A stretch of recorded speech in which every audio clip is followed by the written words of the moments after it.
Welcome back. Round one here with our Blue-White Spirits deck in Standard. I'm Conley Woods. It's TCGplayer.com. Opening hand is pretty mediocre. I say that because of the way our mana comes out. I mean, we're going to keep this hand. We have two lands. It's just they come out in a very awkward way. The land that comes into play tapped always, at least given this hand, is the land we need in our hand to make this come into play not tapped. So unless you draw... Ooh, okay. Well, in that case, now we can play this tapped. Next turn, use the second Prairie Stream to reveal to our Port Town to have it untapped, and then we can play either Anafenza or Rattlechains. The smart call is obviously going to be Anafenza because the Rattlechains can protect it later on. Ooh, there's a Selfless Spirit. That is actually better. The reason Selfless Spirit is better here is because it can obviously attack in the air, whereas Anafenza could not. Anafenza would have been good in terms of producing forward momentum and making my creatures larger, but I haven't always watching kind of cover that.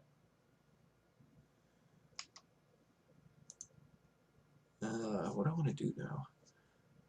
I kind of want to Rattlechains, and I kind of want to Anafenza. The reason I want to Anafenza is that Spellcaller follow-up will be a 3 power.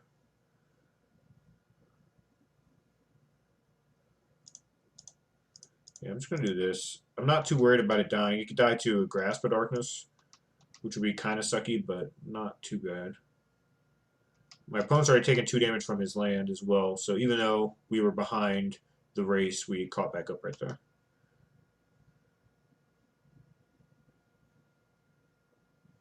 It's a colorless, so what is he playing? He's got Ultimate Rice, okay. I should have sacrificed that, that was my mistake. I F6 for some reason. Okay, that's pretty good. What do I want to do? I'm just gonna pass the turn.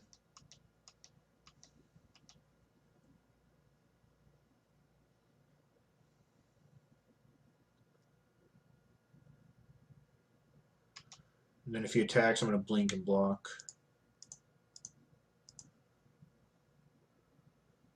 And then I have Rattlechains to protect it.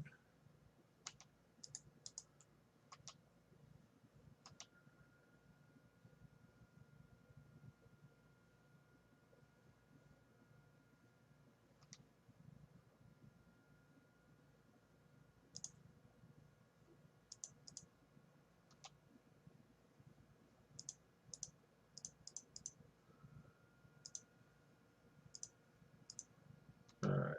Rattlechains is big. What do I want here? I have a Jutai's Command, which is pretty good because I have a Selfless Spirit here. I also have Spell Queller, so yeah, I'm just going to leave all my mana open.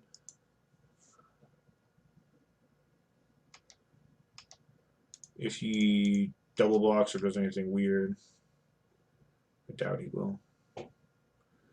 He's going to block there, so what do I want to do? I can play a Spell Queller. No, I don't want to do that. Oh, I can just Jutai's Command. Gain 4 life, get back.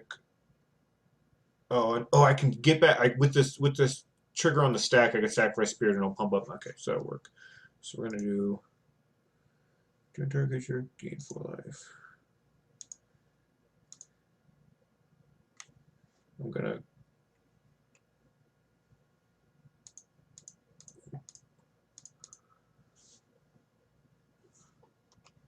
with this on the stack. I'm gonna sacrifice this. So this will pump up this, I think. Oh, that not work?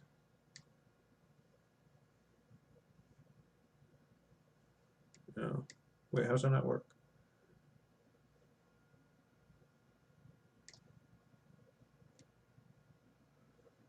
No. Apparently this just doesn't work. I don't know why that doesn't work, but it doesn't work. So I figured it would. The trigger's on the stack. Non-token creature enters battlefield under control. Bolster one. Choose a creature with the least. Oh, you have to choose the creature. Oh, I see. It's not. It's a targeted effect. So the target was already chosen by the time I got it.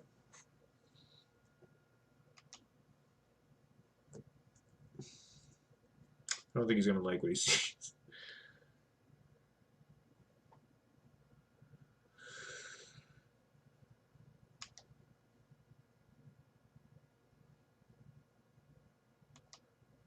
I'm a little worried about playing Always Watching because he can. Ooh, never.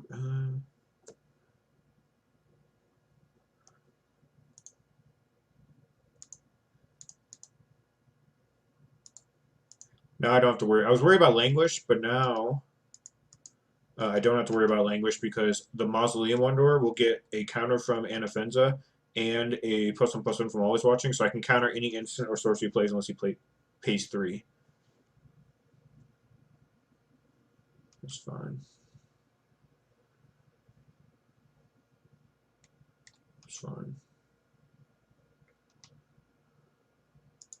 Oh no! That thing is. I'm so stupid. That's the thing that gave my guy. I'm so stupid. All right, first early games of the deck, make some mistakes. It's fine. Let's attack him. Make him block. Yeah, that was obviously very dumb. I totally forgot Rattle Chains was a thing giving my Mausoleum Wanderer Flash.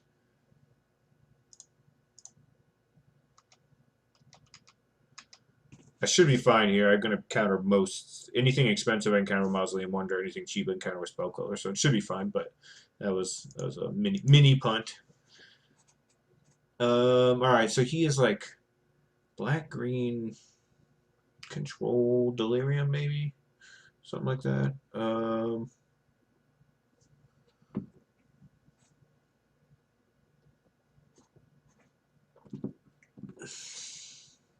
I don't actually know what I want. I kind of want the 2 Bygone Bishops over the Heralds.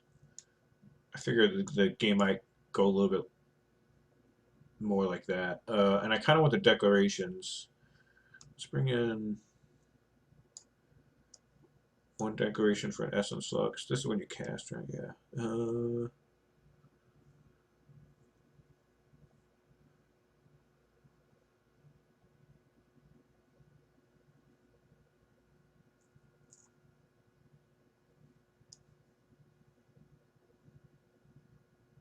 Actually, yeah, I'm just gonna do that. One Essence Flux for 1 Declaration, and then the 2 Bygone Bishops for the Nebelgast Herald.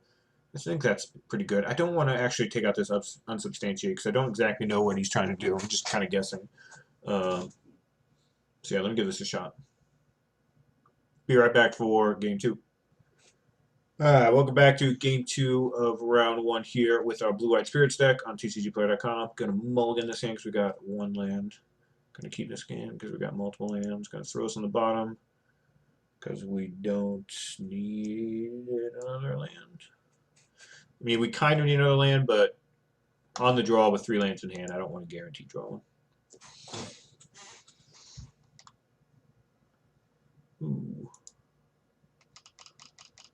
Almost, not quite. The good news about that is we can play turn 2 Wanderer and Prairie Stream and not feel too bad about it. Could also just play Plains, but this lets me... Yeah, that's fine. I'm just going to play the Wanderer.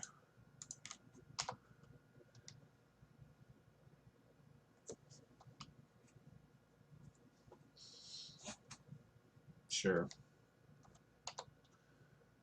Oh, you did not make a land drop. I'm just gonna pass here. I could have played Wanderer and left open Unsubstantiate, but I'm gonna try to get him a Spell Queller. If he like does anything, basically, I'm a Spell Queller. No, he didn't do anything. So now I'm just gonna do this. He should pretty easily lose this point. We have 3 counter spells, 4 if you count this.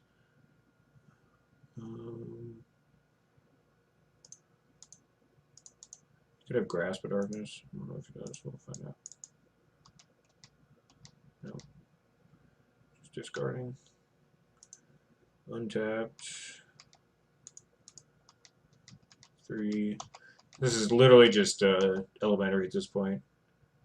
I really can't imagine us losing this game. We're gonna...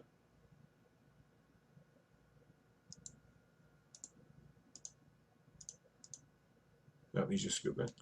I was just going to draw a card and return the Mausoleum Wanderer, just get another piece of clock down, start attacking for 4 with Spell Queller and Unsubstantiate in hand. And that one was, like I said, pretty novel at that point. You really cannot afford to miss land drops against a deck with this much tempo. Like I said, between Mausoleum, Spell Queller, Ojutai's Command, and Unsubstantiate. All of the cards are in our main deck. We had all of them there. And our opponent could have fought through it if he was able to like resolve a couple cards that we didn't care about, like a Read the Bones or something, and have enough spells. But if he's missing land drops and literally can cast one card per turn at most, and we're able to cast multiple, and our cards are returning his to his hand and stuff like that, it's just way too much to fight through. So one advantage of this deck is you're just going to punish any opponent who stumbles on mana, and you do relatively well when you stumble on mana because your deck is really cheap. You have 4/4 drops, and outside of that, everything costs 3 or less. So we'll be right back for round 2 here momentarily. TCGplayer.com, Conley Woods, Blue White Spirits.